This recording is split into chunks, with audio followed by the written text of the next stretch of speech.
हाँ तो बच्चों देखो, आज हमारा हिंदी का विषय है। पाठ का नाम है पेटू राम।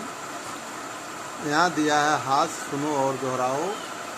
इसके पहले हम सर्वप्रथम आज हिंदी दिवस है 14 सितंबर को पूरे देश में बड़े हर्ष और उल्लास के साथ विभिन्न संस्थाओं में, कार्यालयों में, विद्यालयों में, कॉलेजों में आज 14 सितंबर को हिंदी दिवस के रूप में मनाया जाता है। 14 सितंबर सन 1949 को प्रतिवर्ष हम लोग उसी समय से हिंदी दिवस के रूप में 14 सितंबर को मनाते हैं और हमारी इसी दिन हिंदी भाषा को भारतीय गणराज्य राजभाषा घोषित किया गया। सिंध से हिंद बना है और हिंद से हिंदी बना है और यह हमारी राष्ट्रभाषा है। इसमें एक कविता है, हम सबकी प्यारी लगती है सबसे न्यारी, कश्मीर से कन्याकुमारी राष्ट्रभाषा हमारी। साहित्य की फुलवारी सरल सुबोध पर है भारी, सम्मान की है अधिकारी। यह हमारी हिंदी भाषा सम्मान की अधिकारी है। बहुत ही सरल है, बहुत ही सुबोध है, सुंदर है। बोलचाल की भाषा में हम इसे बड़े प्यार के साथ बोलते और सुनते हैं। इस प्रकार से हिंदी दिवस के रूप में 14 सितंबर उद्घोषित किया गया। कब से? 14 सितंबर सन 1949 से आज तक हम लोग 14 सितंबर हिंदी दिवस के रूप में मनाते चले आ रहे हैं।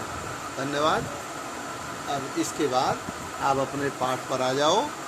पाठ का नाम है पेटू राम। हास्य माने हंसना। इसको सुनो और दोहराओ।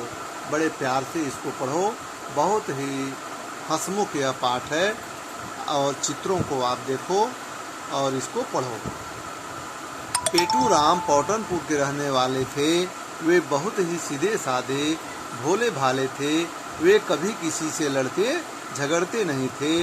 पेटू राम तन से थोड़े मोटे थे, होते क्यों न खाते पीते घर के जो थे। उन्हें पॉपकॉर्न, वेफर्स बहुत पसंद थे।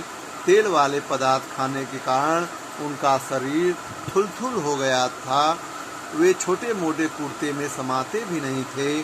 गांव के लोग सज्जन थे, इसलिए कोई उन पर हंसता नहीं था। एक बार पौटनपुर में विवाह समारोह था। पेटू राम जी को निमंत्रण मिला। ऑटो रिक्शा में किसी तरह घुसकर वे समारोह में पहुंच गए। तरह तरह के पकवान बने थे।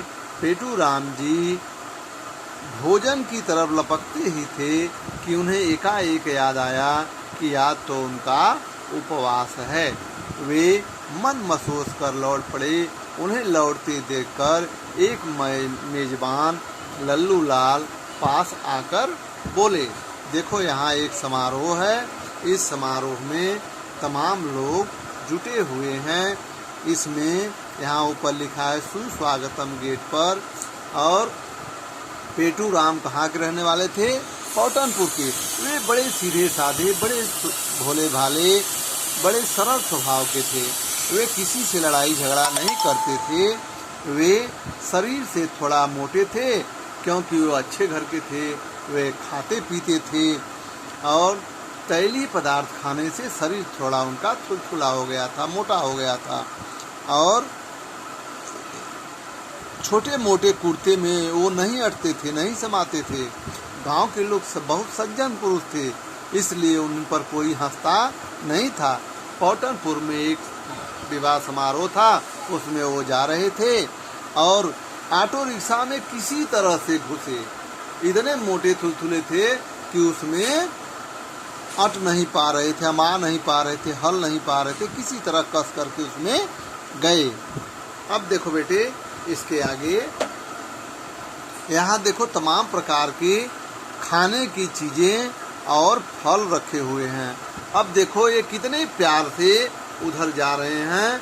इनको पता नहीं है कि मैं आज व्रत हूँ। ये आपे के बाहर हो जाते हैं। ये खाने की चीज़ें देखकर बिल्कुल पगला जाते हैं। इनको पेशेंस नहीं रहता है। ये एकदम व्याकुल हो जाते हैं भोजन देख करके, और जब चल पड़ते हैं तो इनको पता चलता है कि आज तो मेरा उपवास है। इतने पर लल्लू लाल नामक मेजबान आता है और कहता है कि अरे भाई आप क्यों पीछे चल रहे हैं, चलिए भोजन तैयार है। मैं क्या कर रहे हैं, मैं क्या आप भोजन नहीं करेंगे? मेजबान ने क्या कहा, क्या आप भोजन नहीं करेंगे? लल्लू लाल क्या कहते हैं, अरे आज मेरा उपवास है, उपवास में कुछ तो लेते होंगे। मेजबान बोला उपवास में कुछ तो लेते होंगे, हाँ थोड़ा बहुत खा लेता हूँ। अब फिर संकोच कैसा, कृपया बताइए। तो अब क्या कहते हैं, अंगूर मिलते हैं, हाँ बहुत मिलते हैं, केवल आधा किलो मंगवा लें।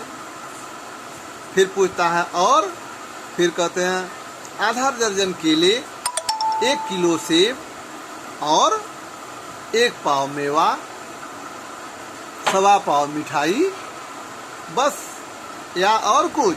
मेजबान पूछता है बस या और कुछ? तो क्या कहते हैं, आधा लीटर दूध और रबड़ी बस। ठीक, और कोई आज्ञा? नहीं नहीं, आज मेरा उपवास है, मैं अधिक नहीं खाता। इस पाठ के लेखक कौन है? डॉक्टर त्रिलोकीनाथ ब्रजवाल।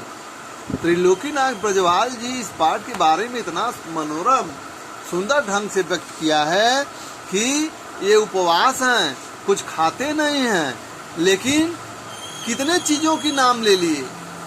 जो कम खाने वाला है वो क्या कहता है, केवल आधा किलो मंगवा लो। क्या? अंगूर, आधा दर्जन केले, 1 किलो सेब, 1 पाव मेवा, 1.25 पाव मिठाई, आधा लीटर दूध, रबड़ी, बस। अरे कम खाने वाले क्या इतने सामान मांगेंगे उपवास में? लेकिन वो ज़्यादा खाते थे, वो ज़्यादा खाते थे, और उनके लिए इतना जो चीज़ मांगे हैं कम ही था। उन्हें ऐसा प्रतीत होता था कि कम ही था। तो मेजबान बोला ठीक है, और कोई आज्ञा, और कुछ चाहिए क्या?